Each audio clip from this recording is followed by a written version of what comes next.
तुक्का लगाने की प्रवृत्ति बच्चे बता रहे हैं, गुरुजी तुक्का कैसे लगाएं। तुक्के की दो बातें हैं, एक तो तुक्का का नियम होता है कि आपको जो पहली नजर में पसंद आ गया वो तुक्का लगाते हैं, और दूसरा तरीका ये होता है कि आप एनालिटिकल सोचें। आप जब 30 प्रश्न हल करोगे तो बहुत सारे प्रश्नों के आंसर तो लास्ट में 28-29 के प्रश्न में मिल जाएगा, प्रश्नों की लैंग्वेज में मिल जाएगा। इसलिए कभी भी जो प्रश्न डाउटफुल हैं, जो तुक्के वाले हैं, उनको उस समय मत क्लियर कीजिए, उस समय गोले में मत भरिए, उनको लास्ट में एक साथ उन पे सोचिएगा, फाइनल आंसर आपके दिमाग में आ जाएगा। विश्वास करना, मैं कह रहा हूं फाइनल आंसर आ जाएगा। और तुक्का लगाने मैंने कह दिया कि पहली इंसाइट में जो पसंद आए ज्यादा चांसेस होते हैं, ठीक है। और दूसरा तरीका मैंने बता दिया, एनालिटिकल सोचिए, विवेक का प्रयोग कीजिए।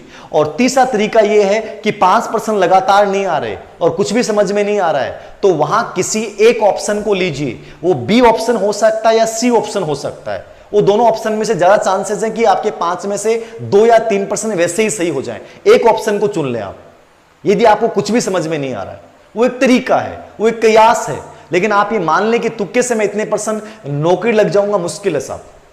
आपका बेसिक कॉन्सेप्ट तो क्लियर होना चाहिए, विवेक तो आपका क्लियर होना चाहिए। तो ये एक तरीका है एग्जाम हॉल में अपने आप को पॉजिटिव रखने का, ठीक है।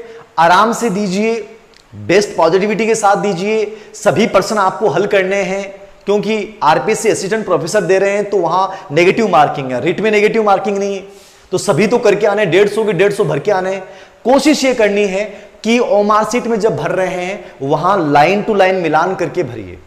बहुत से बच्चे होते हैं, और आपको ये बताऊं कि जो सेटिंग बाज बच्चे होते हैं ना, कई कहते हैं गुरुजी सेटिंग कर लें, आज सेटिंग को बहुत नुकसान हो रहा है। मैंने देखा है कि जिन बच्चों को चीटिंग करवाई गई, पूरे सेंटरों पे चीटिंग करवाई गई, वो चाहे कितनी भी चीटिंग करवा दी गई है, उनकी ओमार सीट गलत भरी जाती है, उनका सिलेक्शन नहीं होता है। और याद रखना, जब एग्जाम हॉल में जाओ, मैं खुल के कह रहा हूं आप लोगों को, कोई भी शिक्षक, कोई भी व्यक्ति यदि आपके परीक्षा कक्ष में किसी बच्चे को चीटिंग करवाता है, विरोध कर देना, खड़े हो जाना। तुम्हारी हिम्मत कैसे हुई? खड़े हो जाना, डरिएगा मत, कोई तुम्हें बाहर नहीं निकाल सकता, कोई कार्रवाई नहीं कर सकता। गलत का विरोध करना सीखना। और मैं सभी गवर्नमेंट टीचर से अपील कर रहा हूं, लगभग 15 से 17 हजार तो मेरे पढ़ाए हुए स्टूडेंट्स हैं जो गवर्नमेंट टीचर हैं। मैं सबसे निवेदन कर रहा हूं, जिंदगी में ऐसा काम मत करना। कोई चीटिंग में कुछ नहीं है, छोटे प्रलोभन के चक्कर में मत फंस जाना, किसी गरीब बच्चे की मेहनत को मत खा जाना। यदि कोई भी टीचर ऐसा करता है तो आप विरोध करना।